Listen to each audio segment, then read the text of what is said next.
আপনারা জানেন আমাদের চৌকা বিওপির 177 মেইন পিলারের 2S এখানে 1200 গজের মতো সীমান্তের কাঁটাতারে বেড়া নাই।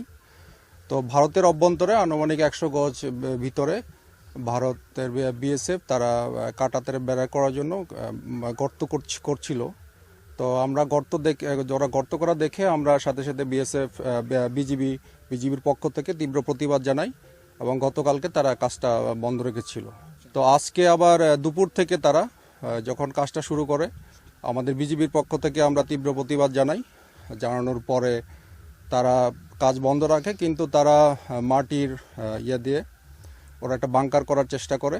সেই প্রেক্ষিতে তারা জনবল বৃদ্ধি করেছিল এবং তার প্রেক্ষিতে আমরাও বিজিবি সীমান্তে আমরা জনবল বৃদ্ধি করার পরে আমাদের বিজিবির পক্ষ থেকে সেক্টর কমান্ডার এবং আমাদের রিজন কমান্ডারের পক্ষ থেকে প্রতিপক্ষ বিএসএফের সাথে যোগাযোগ করা হয়। তো এই ক্ষেত্রে যখন আমাদের দুই বাহিনী যখন আমাদের জনবল বৃদ্ধি করা হয়, তো সেই ক্ষেত্রে তখন আমাদের দুই দেশের বাংলাদেশি নাগরিক এবং ভারতীয় নাগরিক তারাও সীমান্তে জড়ো হয়। তো সেই প্রেক্ষিতে আমরা জনগণকে বুঝিয়ে সীমান্ত এলাকা থেকে তাদেরকে সরিয়ে দিয়েছি। বর্তমানে সীমান্ত পরিস্থিতি স্বাভাবিক। তো এখন ওরা কাজ বন্ধ রেখেছে। তো ফার্দার আমরা ফিউচারে দেখি, আমরা সীমান্তে আমরা পর্যবেক্ষণ করছি। আমাদের ডিউটি 24 আওয়ার্স চলছে। সেই ক্ষেত্রে আমরা ফার্দার ভবিষ্যতে ওরা কী করে আমরা পর্যবেক্ষণ করছি। নোম্যান্স ল্যান্ড পুরোটাই আমাদের বিজিবির দখলে। বা নোম্যান্স ল্যান্ড থেকে বাংলাদেশ এবং ভারতের অভ্যন্তরে দুই পাশেই শস্য ক্ষেত রয়েছে।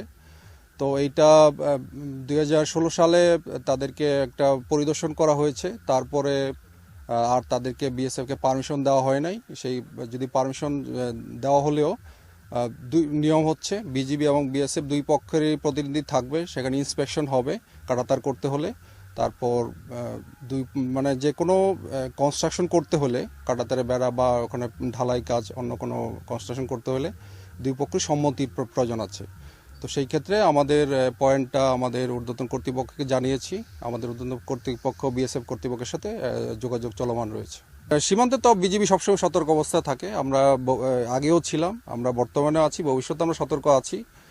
পতাকা বৈঠকের ব্যাপারে আমরা বর্তমান পরিস্থিতি যে হয়েছিল, যে দুই দেশের বেসামরিক অনেক জনগণ সীমান্তে জড়ো হয়ে গিয়েছিল, আমরা আপাতত পরিস্থিতিটা আমাদের নিয়ন্ত্রণে রয়েছে। আমাদের বাংলাদেশি জনগণকে বুঝিয়ে তারা তাদের নিরাপদ স্থানে চলে গিয়েছে এবং বিএসএফের পক্ষ থেকেও ভারতীয় নাগরিককে বুঝিয়ে তাদের সীমান্ত থেকে দূরে পাঠানো হয়েছে।